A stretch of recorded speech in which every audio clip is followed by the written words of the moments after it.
প্রেমানন্দী নিতাই গৌর সীতানাথ হরি হরি বল। গুরুবে গৌরচন্দ্রায় রাধিকায় তদালয়ে কৃষ্ণায় কৃষ্ণ ভক্তায় তদ্ভক্তায় নমো নমঃ। আজানো লম্বিত ভুজ কনকাবদাতু সংকীর্তনৈকপিতরো কমলায়তাক্ষু বিশ্বাম্বর দ্বিজবর যুগধর্মপালো বন্দে জগৎপ্রিয়করু করুণাবতার। নমো ত্রিকালসত্যায় জগন্নাথসুতায় চ সবিত্রায় সপুত্রায় সকলত্রায় তে নমঃ। অনার্পিতং চরিং চিরাত করুণায়াবতীর্ণ কলো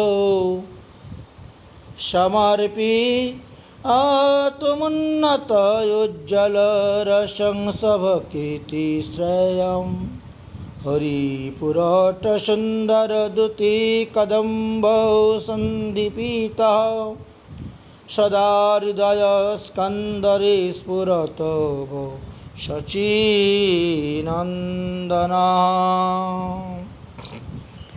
শুধু গৌর ভক্তবৃন্দগণ, শ্রী গৌরলীলা আস্বাদন প্রসঙ্গে এই পর্যন্ত আমরা ৭৫টি পর্ব আস্বাদন করেছি।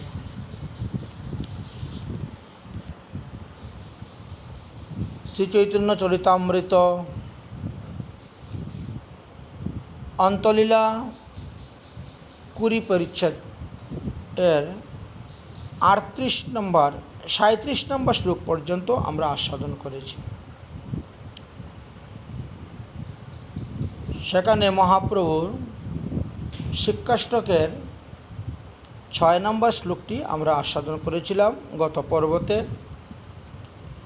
নয়নং গলদয়শ্রুধারা বদনং গদগদ রুদ্ধয়াম গিরা পুলকে নিশ্চিতহং বপু কদা তব নাম গ্রহণে ভবিষ্যতি।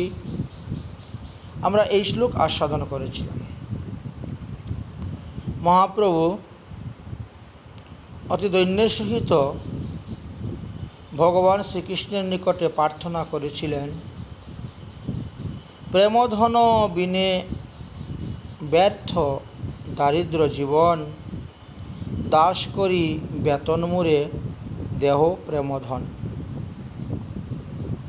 এই ৩৭ নম্বর শ্লোক পর্যন্ত পর্যন্ত আমরা আস্বাদন করলাম। এবার আমরা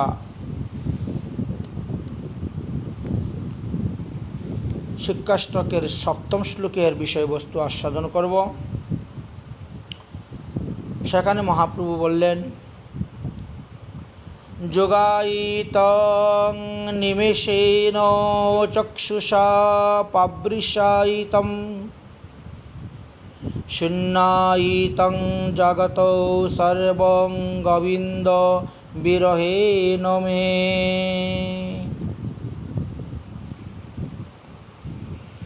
গোবিন্দ বিরহে নিমেষকাল আমার যুগের মতনই মনে হচ্ছে। নয়নদয় বর্ষার ধারার ন্যায় অবিরল অশ্রুধারা বর্ষণ করছে এবং সারা বিশ্ব শূন্য বলে বোধ হচ্ছে। সাধক দশার থেকে প্রভু সহসা মহাভাব দশায় এই শ্লোকটি পাঠ করার হেতু নিরূপণ করতে গিয়ে শ্রীল কৃষ্ণদাস কবিরাজ গোস্বামীপাদ লিখলেন, রসান্তরাবেশ হইল বিয়োগ স্ফুরণ, উদ্বেগে বিষাদ দৈন্যে করেন প্রলাপন। তাহলে এই পয়ারটি আমরা দেখতে পেলাম শ্রীচৈতন্য চরিতামৃতের অন্তলীলার 20 পরিচ্ছেদের 38 নম্বর পয়ার। প্রেমের কথা বলতেই প্রভুর সাধক ভাব অন্তর্হিত হল। তিনি স্বাভাবিক নীলাচল লীলায় স্থায়ী বিরহ বিধুরা শ্রী রাধারানীর ভাবে আবিষ্ট হলেন। বিরহ ভাবের স্ফুরণ হওয়ার প্রভুর হৃদয়স্থ মহাভাব সিন্ধু উদ্বেগ বিষাদ দৈন্যাদি সঞ্চারী প্রবৃত্তি ভাব তরঙ্গায়িত হয়ে উঠল। প্রভু অমনি এই 7ম শ্লোকের পাঠ করে প্রলাপ করতে লাগলেন। কি প্রলাপ করেছিলেন? ব্রজপ্রেম, বিশেষত গোপী প্রেমে সর্বাধিক শ্রীকৃষ্ণ বিরহ। বিরহের প্রাচুর্যই গোপীগণের মহত্বের একটি অন্যতম কারণ। প্রেমেরই 2টি কলেবর আছে, একটি মিলন, অপরটি বিরহ। প্রেমই যখন বিরহের উপাদান, তখন মিলনের ন্যায় বিরহেও যে আনন্দ বা রসের আস্বাদন নিহিত থাকবে, এই কথা অস্বীকার করার কোনো উপায় নেই। তাই বিরহকেও রস বলা হয়েছে। শ্রীল গোস্বামীপাদ মিলনানন্দ অপেক্ষাও এই বিরহ রসের উপাদেয়তা বা আস্বাদনতার চমৎকারিতা প্রতিপাদন করেছেন। তাই তিনি এখানে এই শ্লোকের উৎপত্তি করেছেন। তিনি বৃহৎ ভাগবতামৃতের 1:7-125 থেকে 128 পর্যন্ত কয়েকটি শ্লোক এখানে তুলে আমাদেরকে দেখালেন। শ্রীকৃষ্ণ দেবর্ষি নারদকে বললেন, হে দেবর্ষে, প্রিয়জনের স্মৃতিতে যদিও বিরহ প্রথমত দাবানল থেকে হোক অন্তরে তীব্র জ্বালা বা সন্ত্রাপ জন্মায় এবং তার থেকেও বিষম দুঃখ এবং সুখের প্রাদুর্ভাব হয়, তথাপিও সেই দুঃখের পরিণামে পরম সুখ স্বরূপ বলে অন্তরে মিলনানন্দ অপেক্ষাও প্রশংসনীয় কোনো এক অনিবার্যনীয় প্রেমোদ্রাসী স্ফুরিত জাগিয়ে দেয়। অর্থাৎ ওই দুঃখ প্রেম থেকে সঞ্জাত বলে বিরহজনিত গাঢ় দুঃখের পরিপাক দশাতে প্রেমোদ্ধ রাশির উদয় হয়।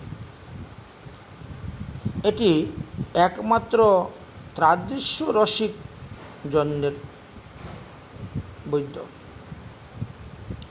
বিরহজনিত সুখ দুঃখ উপশমের পর চিত্ত সম্যক প্রসন্ন হয়ে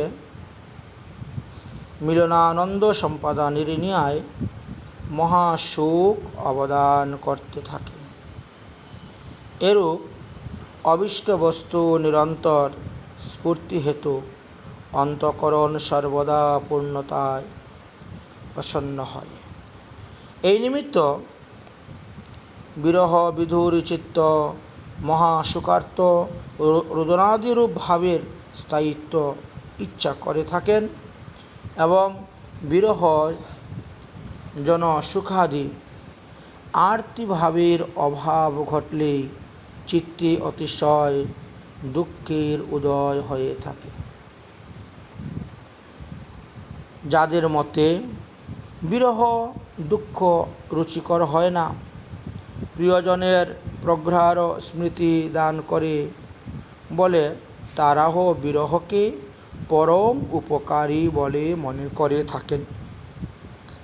শ্রীল সনাতন গোস্বামীপাদ বললেন, মিলনানন্দ অপেক্ষাও স্তবনীয় কৃষ্ণের বিরহজনিত আনন্দকে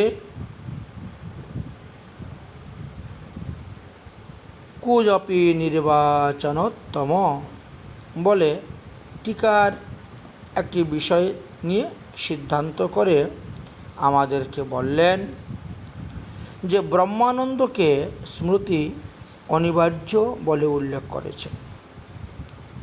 যত বাচ্য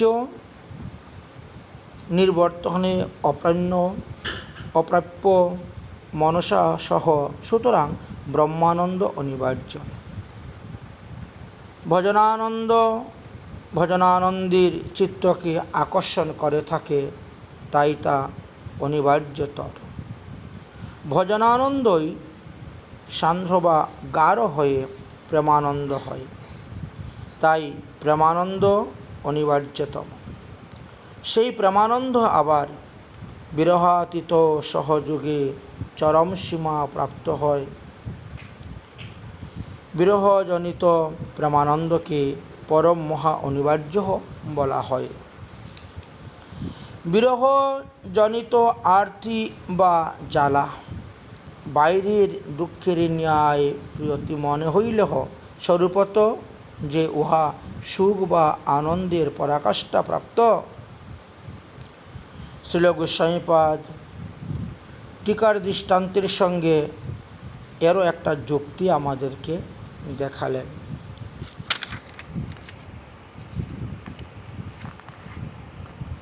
বললেন, যেমন অগ্নি প্রতিযোগী বরফখণ্ডের স্পর্শেতে হাতে পায়ে অতি শৈথিল্যতম অগ্নিসম্পর্কের ন্যায় জ্বালা অনুভব হয়, কিন্তু সেখানে অগ্নিস্পর্শ সম্পূর্ণই মিথ্যা। তার সম্পূর্ণ প্রতিযোগী মহা শৈথিল্যের স্পর্শটাই সত্য। তেমনি ভগবদ বিরহে যে দুঃখের প্রীতিত জাগে, তা সম্পূর্ণই মিথ্যা। ঘনীভূত পরমানন্দ সত্য বলে জানতে হবে। তাই ঘনীভূত আনন্দই ভগবত বিরহজনিত দুঃখের যথার্থ স্বরূপ, একথা মহাজনগণ বর্ণন করে গিয়েছেন। সঙ্গম বিরহ বিকল্পে বরহিম বিরহো ন সঙ্গমস্তস্য সঙ্গে সভ্যো ততিক্যা ত্রিভুবনম অপি তন্ময় বিরহে। অর্থাৎ কৃষ্ণ মিলন ও বিরহের মধ্যে বিরহকেই শ্রেষ্ঠ বলে জানতে হবে। কেননা মিলনে একাকী কৃষ্ণকে পাওয়া যায়, বিরহে ত্রিভুবন কৃষ্ণময় হয়ে ওঠে। জগতের মানুষের সহিত মানুষের যে বিয়োগতা কেবলই দুঃখময়। কেবল কৃষ্ণ বিরহই পরমানন্দ স্বরূপ। কৃষ্ণ বলে কাদায় যে কি আনন্দ, তা যিনি কখনো কৃষ্ণ বলে কাঁদেননি, তিনি কি করে বুঝবেন? এই প্রেম যার মনে, তার বিক্রম সেই জানে, যেন বিষামৃত একত্র মিলন। বহির্বিষ জ্বালা হয়, অন্তরে আনন্দময় কৃষ্ণ প্রেমার অদ্ভুত চরিত্র। সুতরাং নীলাচল লীলাতে মহাপ্রভুর শ্রী রাধার বিরহের রসই স্থায়ী ভাব। হৃদয়ের অন্তঃস্থল ভেদ করে গম্ভীরায় প্রভু যে যন্ত্রণার উৎস উচ্চারিত হতো। মর্মীজন সেটা বুঝতে পারতেন, অর্থাৎ স্বরূপ দামোদর ও রায় রামানন্দ। মহাপ্রভু প্রায় সময়ই স্বরূপ দামোদর এবং রায় রামানন্দের কণ্ঠ ধরে বিলাপ করতে করতে প্রভু যে যাতনা কিঞ্চিৎ উদ্ঘটিত করতেন, এটা চৈতন্য চরিতামৃতে পাওয়া যায়। এইভাবে কেটে যেতে লাগলো কত দিন কত রাত।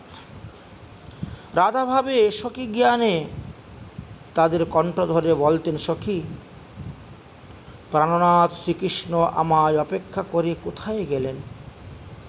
সখী, আমার একই হলো, কৃষ্ণ বিরহে যে চারিদিক অন্ধকার দেখছি। আমার একটি ক্ষণ যেন শত শত যুগের মতন দীর্ঘ সময় বলে মনে হচ্ছে। হে সখী রে, কী করে এই দুর্বিরহ জ্বালাময় কাল কাটাইব বলো দেখি। কোনো সময়ও বা তিনি শ্রীকৃষ্ণের উদ্দেশ্যে আকাশের দিকে তাকিয়ে তাকিয়ে বলতেন, তোমার দর্শন বিনে অধন্য এই রাত্রি দিনে এই কাল না যায় কাটানো। তুমি অনাথের বন্ধু, অপার করুণা সিন্ধু, কৃপা করি দেহ দর্শন।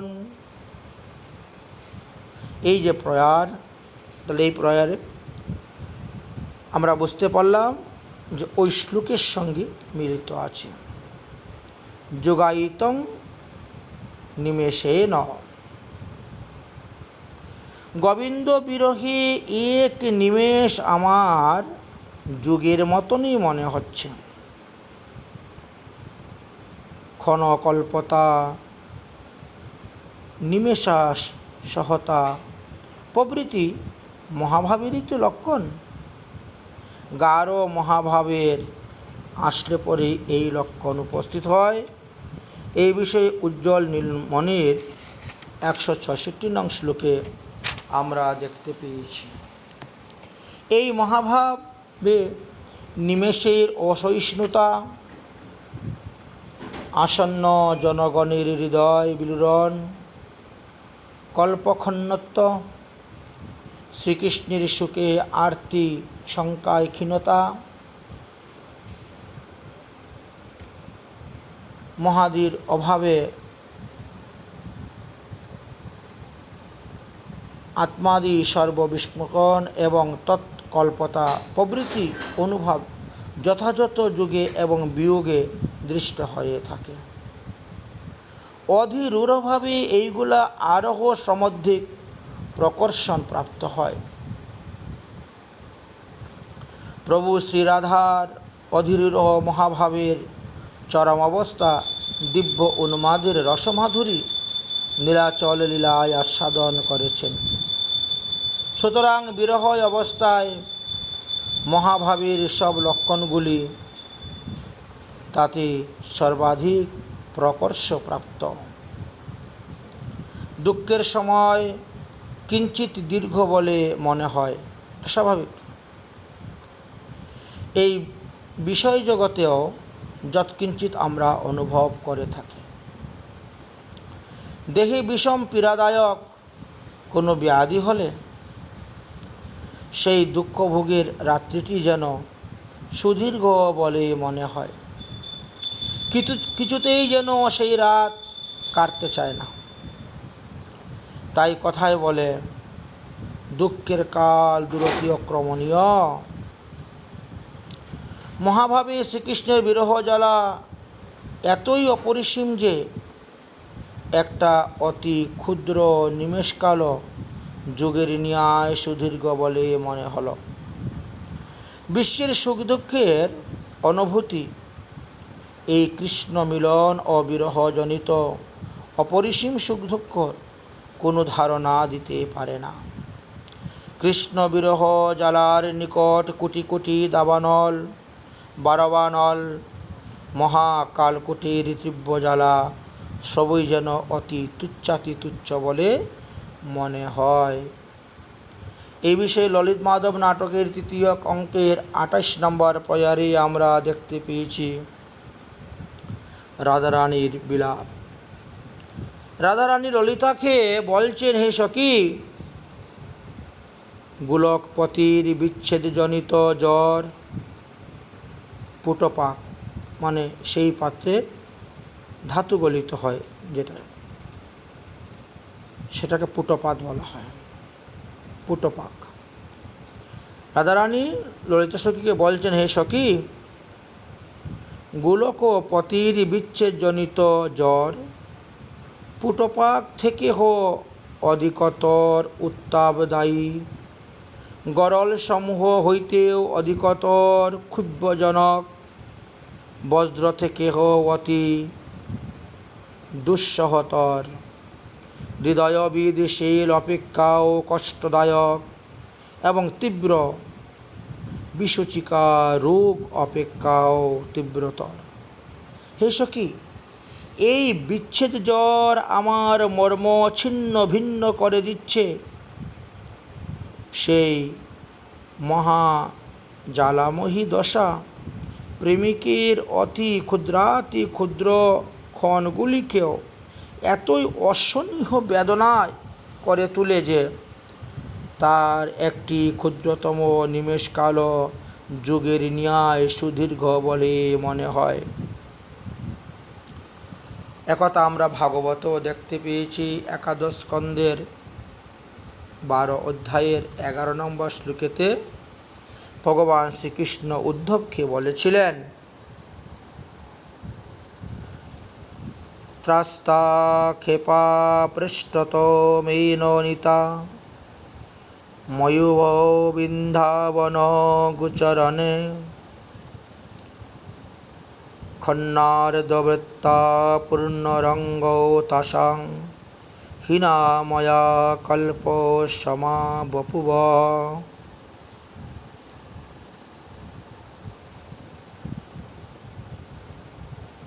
ববভূ। শ্রীকৃষ্ণ বললেন, হে উদ্ধব, গোপীগণের প্রিয়তম আমি যখন ব্রজে ছিলাম তখন আমার সঙ্গে তাদের সেই সব রাত্রি ক্ষণকালের ন্যায় অতীত হয়েছিল। আমাবিহনে তাদের সেই রাত্রি কল্পের ন্যায় সুদীর্ঘ প্রতীক্ষিত হতো। তাই মহাপ্রভুও এই শ্লোকেতে বললেন, চক্ষুষা প্রাবৃষায়িতম গোবিন্দ বিরহে আমার নয়নোদয় শ্রাবণের ধারার ন্যায় অবিরত অশ্রুধারা বর্ষণ করছে। শ্রীকৃষ্ণ বিরহে তাদৃশ্য প্রেমিকের নয়নে যে বর্ষার মেঘ জমে উঠে নিরন্তর অশ্রুজল তার সঙ্গী হয়, হৃদয় তটিনীতে সেই বিরহের সুকশ্বাস উদ্বেগ মিলিত হয়ে উঠে। নিরন্তর রোদন অশ্রুজল ও বিলাপ ব্যতীত তার আত্মভাব মোচনের আর কোনো উপায় থাকে না। নিরন্তর রোদন করেন বর্ষার অবিরল ধারার ন্যায়, নয়নানন্দ অশ্রুতে ধরণীতলে সিক্ত করে সেই নিদারুণ বিরহ বিলাপের সীমা বা পরিসীমা কুলকিনার পাওয়া যায় না। বিরহিণী সখী কণ্ঠ ধরে বলছেন, শোনহো মাথুর চলব মুরারি, চলহিতে পেখুল নয়ন পসারি, পালটি নেহারিতে হাম রহু হেরি, শুনিহি মন্দিরে আউল ফেরি। দেখো সখিনী লজ্জ জীবন শেষ, প্রীতি জানায়ন অবঘন রুষ, সু কুসুম তো বন কুঞ্জ কুটির, সু যমুনা জল মলয় সমীর। সুহিম কর হেরি লাগই চক, কানবিনী জীবন কেবল কলঙ্ক। এতদিনে জানিলহু বচনক অন্ত, চপল প্রেম স্থির জীবন দুরন্ত। তাহে অতি দুরজন আশকি পাশ, সম্ভাদি না আয় শ্রী গোবিন্দ দাস। গোবিন্দ দাস পদকর্তা, তিনি খুব সুন্দর একটি পদ রচনা করে দেখালেন শ্রীমতী রাধারানীর বিরহের।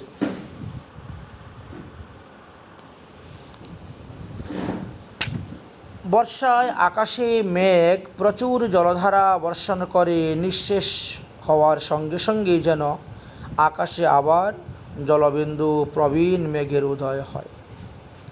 সেইভাবে অবিরল জলধারা নিরন্তর বর্ষিত হতেই থাকে।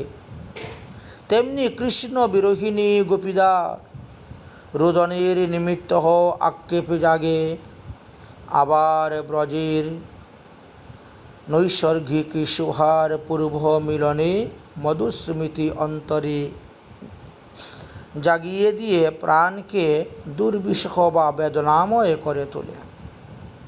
দেহত্যাগের সংকল্প নিষ্ফল হয়, কারণ পুনরায় কৃষ্ণ প্রাপ্তি এবং কৃষ্ণ সেবার দুরন্ত আশাকে কিছুতেই তারা ত্যাগ করতে পারে না। আবার হৃদয়াকাশে জমে ওঠা বিরহে নবীন মেঘ, আবার অবিরল বর্ষণ চলে নয়নদ্বারে। এইভাবে অশ্রুজলই বিরহীর জীবনের একমাত্র সম্বল হয়ে ওঠে। সেই গোপী শিরোমণি শ্রীমতী রাধারানীর ভাবই আজ মহাপ্রভু অঙ্গীকার করেছেন, আর বিরহতল হয়ে অশ্রুধারা বিসর্জন করে বলছেন। এই শ্লোকের মধ্যে প্রভু আরেকটি কথা কি বললেন? শূন্যায়িতং জগত সর্বং গোবিন্দ বিরহেণ মে। গোবিন্দের বিরহে সারা বিশ্ব যেন আমার শূন্য বোধ হচ্ছে। এই শূন্যতা বা বিতক্তা গোবিন্দ ব্যতীত বিশ্বের প্রাকৃত বা অপ্রাকৃত কোনো বিষয় প্রাপ্তিতে পূর্ণ হবার নয়। জাগতিক বিষয়ের অভাব ক্ষুদ্র বিষয় সুখ প্রাপ্তিকেও পূর্ণ হয়, কিন্তু সেই ভূমাবস্তুর নিমিত্ত অভাব যার চিত্তে জাগরিত হয়, সে অভাব বা শূন্যতা সেই ভূমাবস্তু পূর্ণ করতে পারেন।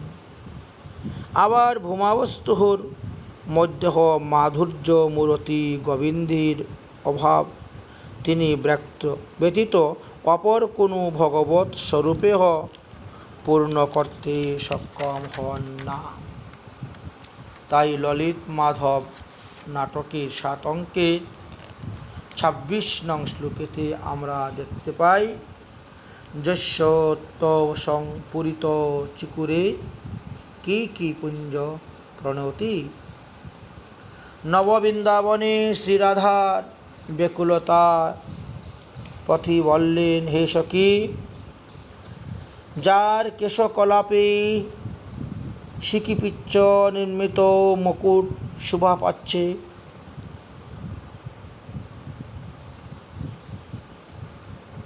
পুষ্ট গুঞ্জাবলী রচিত হার যার কণ্ঠে দুলতেছে, যার শ্রীমুখে বেণু শোভা বিস্তার করতেছে, সেই শ্রীহরি এই প্রকার রূপ ভিন্ন অন্য কোনো রূপ অলৌকিক হলেও আমার চিত্তে তা অঙ্গীকার করে না। গোপিকা অভাবের এই সুধীর নিশ্চয়, ব্রজেন্দ্র নন্দন বিনা অন্যত্র না হয়। শ্যামসুন্দর সিকিপুচ্ছ গুঞ্জা বিভূষণ, গোপবেশ ত্রিভঙ্গিমি মুরলী বদন। ইহা ছাড়ি কৃষ্ণ যদি হয় অন্য কার, গোপীভাব নাহি যায় নিকটে তাহার। অর্থাৎ গোপিকা শিরোমণি শ্রীমতী রাধারানীর ভাবে শ্রীকৃষ্ণ বিরহী মহাপ্রভু আজ বিশ্বশূন্য দেখতেছেন। বিরোহিণী শ্রীরাধার চিত্তের শূন্যতার আলোকরেখা রচনা করেছেন শ্রীল বিদ্যাপতি ঠাকুর। তিনি পদকল্পতরু গ্রন্থেতে লিখলেন, অব মথুরাপুর মাধব গেল, গকুল মণিক কু হরি নেল। গকুলি উছলল করুণা করুল, নয়নক জলে দেখো বহি হিল্লুল। শুনো ভেলো মন্দির, শূন্য ভেলো নগরী, শুনো ভেলো দশদিক, শুনো ভেলো সগরী। কৈশনে যাওব যমুনা তীর, কৈশে নিহারব কুঞ্জ কুটির। সহচরী সঙ্গে করলহ ফুলবারি, কৈছে জিহব হাম তাহি নিহারি। বিদ্যাপতি কহে কর অবদান, কৌতুকে ছাপি তহি রহু কান। এই মাথুর বিরোহিণী শ্রীরাধার শ্রীকৃষ্ণ বিরহে গৃহ নগর দশদিক এমনকি সারা বিশ্ব শূন্য বলে মনে হল। আবার বৃন্দাবনে সর্বত্র প্রতি বস্তুতে শ্রীহরির স্মৃতি জড়িত আছে। যে কোনো দিকে দৃষ্টিপাত করলেই শ্রীহরির উদ্দীপনের সেই শূন্যতা আবার প্রবলাকারে ধারণ করে, নিঃশ্বাস রুদ্ধ হয়ে আসে। তখন দেহ ধারণ করাই যেন কঠিন হয়ে পড়ে। তবুও কৃষ্ণ সেবার নিমিত্ত বেঁচে থাকতে হবে। মহারাজ দশরথ শ্রীরামচন্দ্রের বিরহে প্রাণত্যাগ করলেন, কিন্তু নন্দ মহারাজ প্রাণত্যাগের কথা ভাবতেও পারলেন না। যতক্ষণ শ্রীকৃষ্ণ বিরহ হোক না কেন তাকে সে বেঁচে থাকতে হবে এই আশা ছিল। কারণ তার বিহনে তার গোপাল পিতৃহীন হয়ে কত কষ্ট পাবে। ব্রজ সুন্দরীগণের তো দেহটি শ্রীকৃষ্ণ সেবার অপূর্ব উপচার। সুতরাং তাদের বিহনে শ্রীকৃষ্ণকে যে কি কষ্ট তা তো ভাবাই যায় না। হয়তো তাদের বিরহে তিনিও দেহধারণ করতে সক্ষম হবেন না, তাই গোপীরাও প্রাণত্যাগ করলেন না, নন্দ মহারাজও প্রাণত্যাগ করলেন না। প্রিয়া প্রিয় সঙ্গীহীনা, প্রিয় প্রিয়া সঙ্গ বিনা, নাহি জিনে এই সত্য প্রমাণ। মোর দশা শুনে যবে তার এই দশা হবে, এই ভয়ে দুহে রাখে প্রাণ। কাজেই একদিকে যেমন নিদারুণ বিরহে প্রাণ ধারণ করা কঠিন হয়ে পড়েছে, অপরদিকে মরবারও কোনো উপায় নেই। অবিরত বিরহ তুষানলে হৃদয় ধিক ধিক ধিক ধিক করে জ্বলছে। এরূপ দুর্বিষহ দুঃখ সংকটে প্রতিটি মুহূর্ত বিরহীর যুগের মতন মনে হল। নয়নোদয় বর্ষা মেঘের ন্যায় অবিরল ধারায় অশ্রুধারা বর্ষণ করছে এবং সারা বিশ্ব শূন্য বলে মনে হচ্ছে। বাইরে এক প্রকার বিষের জ্বালা অনুভব হলেও অন্তরে প্রবল আনন্দের স্রোত বইতে থাকে। এ রহস্য একমাত্র তাদেরই বেদ্য। রাধার ভাবে প্রভু নিরন্তর এই অদ্ভুত আনন্দ বেদনা সিন্ধুতে ভাসমান ছিলেন। এই মতো দিনে দিনে স্বরূপ রামানন্দ শনে নিজ ভাবে করেন বিদিত। বাইরে বিষ জ্বালা হয়, অন্তরে আনন্দময় কৃষ্ণ প্রেমার অদ্ভুত চরিত। এই প্রেমের আস্বাদন তপ্ত ইক্ষু চরবন, মুখ জলে না পায় তেজন। সেই প্রেম যার মনে, তার বিক্রম সেই জানে, বিষামৃতে একত্র মিলন। আপনে করি আস্বাদন শিখাইলেন ভক্তগণ। প্রভু স্বয়ং এই ব্রজপ্রেমের বিরহ আস্বাদক করত।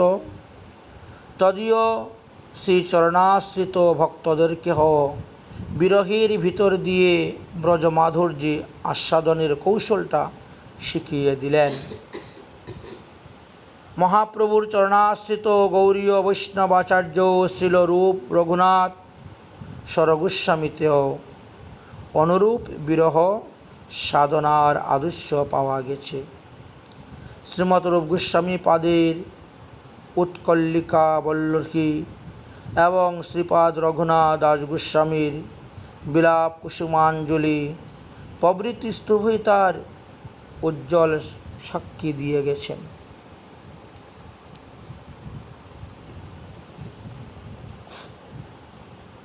হা নাথ শ্রীকৃষ্ণ, হা দেবী শ্রী রাধিকে, তোমাদের এই ব্রজধাম আশ্রয় পূর্বক এ দিনজন তোমাদের দর্শনে লালসায় আর্তস্বরে রুদন করে, তার বিরহ সন্তপ্ত হৃদয়ে সংরুদ্ধ অতি কঠিন জ্বলন্ত বাষ্প রাশির মুদ্রা উদ্ঘাটন করছে।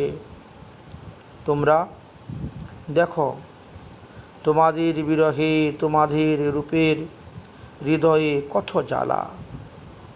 এই নিদারুণ বিরহের কথা ভজন সম্পত্তিশূন্য জীবের পক্ষে কল্পনা করাও অসম্ভব। অভীষ্ট দর্শন লালসার নব নব তরঙ্গ বিরহাকুলে হৃদয় সিন্ধুকে উদ্বেষিত করে তোলে। তাই ধৈর্যের বাঁধ ভেঙে গিয়েছে। তাই শ্রী রাধা মাধবের দর্শন এবং সেবা লালসায় বিরহিণী সেবিকা কাতর ক্রন্দন করে হৃদয় নিহিত পুঞ্জীভূত বিরহ বাষ্প উদ্ঘাটন করে অভীষ্ট চরণে জ্ঞাপন করছেন। শ্রীপাদ বলদেব বিদ্যাভূষণ এই শ্লোকের টিকা লিখতে গিয়ে বললেন, ইয়ম অবস্থা খলু ভক্ত জনস্যা পুরুষার্থ দায়। এইরূপ বিরহায় আকুল দশটি ভক্তের চরম পুরুষার্থ। ভগবানকে লাভ করা অপেক্ষাও এইরূপ বিরহ দশা লাভ করা ভক্তের শ্রেয়তর ভাব সম্পদ। শ্রীপাদ রঘুনাথ দাস গোস্বামী পাদের বিলাপ কুসুমাঞ্জলি স্তোহে অনুরূপ বিরহ বেদনার কথা প্রকাশ হয়েছে। আমরা রূপ গোস্বামী পাদের রচিত উৎকল্লিকা বল্লরীতে তিনার বিরহের কথা যেভাবে লিখেছিলেন, রঘুনাথ দাস গোস্বামী পাদ বিলাপ কুসুমাঞ্জলিতে তিনি সেইভাবে লিখে গিয়েছিলেন। হাঁ স্বামিনী রাধিকে, তোমার অতি দীনা দাসী আমি। তোমার অদর্শনজনিত অতি উৎকট বিরহ অনলে আমি দগ্ধ হচ্ছি।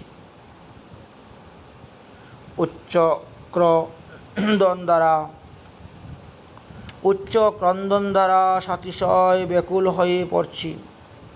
শ্রী গোবর্ধন প্রান্তে তোমারই কুণ্ড তটে অর্থাৎ রাধা কুণ্ড তটে বসে সব কর্ম হতে বিরহ হয়ে প্রণয় ভরে পদ্মের দ্বারা বিলাপ করছি। দেবী দক্ষ কুলসাগর রোধে দুয়মানা মতি দুর্গত জনম তং কৃপা প্রবল নৌকায়াদ্ভুতম প্রাপ্য সপদ পঙ্কজ জালয়ম। হে দেবী, হে লীলাময়ী, দুঃখ সমূহ রূপী সিন্ধুর মধ্যে আমি নিপতিত। দুঃখ সমূহরূপ সিন্ধুর মধ্যে আমি নিপতিত হয়েছি। এই দীনজন নিরাশ্রয় অবস্থায় অতি দুর্দশাগ্রস্ত হয়ে পড়েছি। তুমি কৃপাপূর্বক সুধীর নৌকা চড়িয়ে একে তোমার পাতপঙ্কজরূপ আলয়ে নিয়ে যাও। হে দেবী, তোমার অদর্শন রূপ কালো সর্পের ধ্বংসনে মৃত্যু এই জনকে তোমার পাদপদ্মের অলোক্তকর রূপের ঔষধ দ্বারা জীবিত করো। এই বিরহানলে দাবদাহ এই সুখের সাগর এত গভীর এবং এত বিশাল। এই বিরহ সর্পের দংশনজনিত কালকূটকেও জ্বালা এতই সুতীব্র এবং ভয়ঙ্কর হয়, সাধারণ জীবের ধারণারই অগোচর। শ্রীল গোস্বামী পাদের অলৌকিক ত্যাগ বৈরাগ্যের মূলে নিহিত ছিল তাদের এই হৃষ্ট বিরহজনিত দুঃখ বেদনারই প্রালব্য। শ্রী রঘুনাথ দাস গোস্বামীর বৈরাগ্য সম্পর্কে মহাজনগণের উক্তিতে দেখা যায়,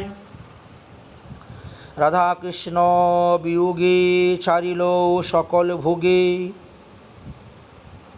সুখ রুখ অনমাত্র সার, গৌরাঙ্গের বিয়োগে অন্ন ছাড়ি দিল আগে, ফলগভ্য করিল আহার, সনাতনের অদর্শনে তাহা চারি সেই দিনে, কেবল করে হে জলপান, রূপের বিচ্ছদ যবে, জল ছাড়ি দিল তবে, রাধা কৃষ্ণ বলি রাখে প্রাণ। শ্রীরূপের অদর্শনে না দেখি তাহার গণে, বিরহে ব্যাকুল হইয়া কাঁদে, কৃষ্ণ কথায় আলাপন নাহি শুনিয়া শ্রবণ, উচ্চস্বরে ডাকে নার্ধনাদে, আহা রাধা কৃষ্ণ কোথা, কোথা বিশকা ললিতা, কৃপা করি দেহ দর্শন, আহা শ্রী চৈতন্য মহাপ্রভু, হা স্বরূপ মুর প্রভু, আহা প্রভু রূপ সনাতন, কাঁদে গোসাই রাত্রি দিনে, পরিযায় তনু মনে, ক্ষণে অঙ্গ ধুলায় ধূসর, চক্ষু অন্ধ অনাহার, আপনার দেহভার, বিরহে হইল জর্জর, রাধাকুণ্ড তটে পড়ি, সঘনে নিঃশ্বাস ছাড়ি, মুখে বাক্য না পুরে স্ফুরণ, মন্দ মন্দ জিহ্বা নরে, প্রেম অশ্রু নেত্রে পরে, মনে কৃষ্ণ করহে স্মরণ, সেই রঘুনাথ দাস পুরাহ মনের আশ, এই মোর বড় আছে সাধ, এ রাধা বল্লভ দাস মনে বড় অভিলাষ, প্রভু মোরে কর প্রসাদ। ঠিক তেমনিভাবে মহাপ্রভুর বিরহ। শ্রীমৎ মহাপ্রভু এবং গৌড়ীয় বৈষ্ণবাচার্যগণের এই বিরহ রসময় আদর্শ চরিত্র থেকে ভক্তগণ বৈষ্ণবগণ একটি সার শিক্ষা লাভ করতে পারলেন। কি শিক্ষা? বললেন, ব্রজভাবীর সাধনায় সাধকের মনে প্রাণে অল্প বিস্তর হৃষ্টের অভাব বোধের জায়গা দরকার। মাদৃশ্য জীবের চিত্তে নিত্য কত শত জড়ীয় ধন সম্পদাদি লাভ পূজা প্রতিষ্ঠাদির অভাব জাগরিত হয়, কিন্তু হৃষ্টের নিমিত্ত কোনো অভাব বোধ নেই। যে ব্রজধামকে আশ্রয় করে আচার্য পাদগণ এত বিষম বিরহ সাগরে অহনিশি সম্ভতরণ করেছেন, সেই ব্রজধামে বসবাস করে মাদৃশ্য জীবীর যথেষ্ট আহার নিদ্রা সুখ ভোগ হাসি খুশি ফিটফাট আমোদ প্রমোদে সবই আছে, এবং যন্ত্রের মতন নিয়মানুবর্তিতায় শ্রবণ কীর্তন অর্চনাদি ভজনও চলছে। মাদৃশ্য সাধকের নিজের দুরবস্থার কথা ভেবে লজ্জিত হওয়া উচিত, চিত্তের ধিক্কার দেওয়া উচিত, অনুতাপ হওয়া উচিত, কিন্তু তা আমার আসে না। আচার্য পাদগণের পরম শক্তিশীল প্রার্থনার আবৃত্তির সহিত নিজের চিত্তে হৃষ্টের অভাব বা উৎকণ্ঠা সুট্টিহ মিশিয়ে অনুরাগময় ভজন জীবন লাভের নিমিত্ত কাতর প্রাণে প্রার্থনা করা যে উচিত, সেটাও আমার মনে আসে না। যেমন মহাজনগণ বলছেন, হরি হরি কবে মোর হবে সুদিন, ফলমূল বৃন্দাবনে খাব দিবাজ অবসানে, ভ্রমিব হইয়া উদাসীন, শীতল যমুনার জলে স্নান করি কৌতূহলে, প্রেমাবেশে আনন্দিত হইয়া বাহুর উপর বাহু তুলি, বৃন্দাবনের কুলি কুলি কৃষ্ণ বলি বেড়াব কাঁদিয়া, দেখিব সংকেত স্থান জুড়াইবে তাপিত প্রাণ, প্রেমাবেশে গড়াগড়ি দিব, কাহা রাধা প্রাণেশ্বরী কাহা গিরি বরধারী, কাহানাথ বলিয়া ডাকিব, মাধবী কুঞ্জের পরি সুখে বসে সুখসারী, গাইবে কে রাধা কৃষ্ণ রস, তরুমূলে বসে তাহা শুনি জুড়াইব ইহা, কবে সুখে গাইব দিবস, শ্রী গোবিন্দ গোপীনাথ শ্রীমতী রাধিকা সাথ, দেখিব রতন সিংহাসনে, দীন নরোত্তম দাস করেহি দুর্লভ আস, এমতি হবে কত দিনে। এই বিরহ বিধুর প্রাণীর উৎকণ্ঠাশীল সাধকের ব্রজবাসীর মধুর চিত্র। আচার্য পাদগণের উৎকণ্ঠাময় প্রার্থনার অনুশীলন করলে সাধকের প্রার্থনাটি খাঁটি হবে এবং ক্রমশ তাদের চিত্ত মনে হৃষ্টের অভাব বোধ অনুভব হবে। তাই মহাপ্রভু স্বয়ং শ্লোকটি সংক্ষেপে অনুবাদ করে বললেন, উদ্বেগে দিবস না যায়, ক্ষণ হইল যুগ সম, বর্ষার মেঘ প্রায় অশ্রু বরিশে নয়ন, গোবিন্দ বিরহী শূন্য হইল ত্রিভুবন, তৃষানলে পুরে যেন না যায় জীবন। শ্রী চৈতন্য চরিতামৃতের অন্তলীলার 20 পরিচ্ছেদের 40 নং পায়ার পর্যন্ত আমরা আস্বাদন করলাম। এখানে আমরা শিক্ষাষ্টকের 7ম শ্লোকের বিশ্রাম দিচ্ছি।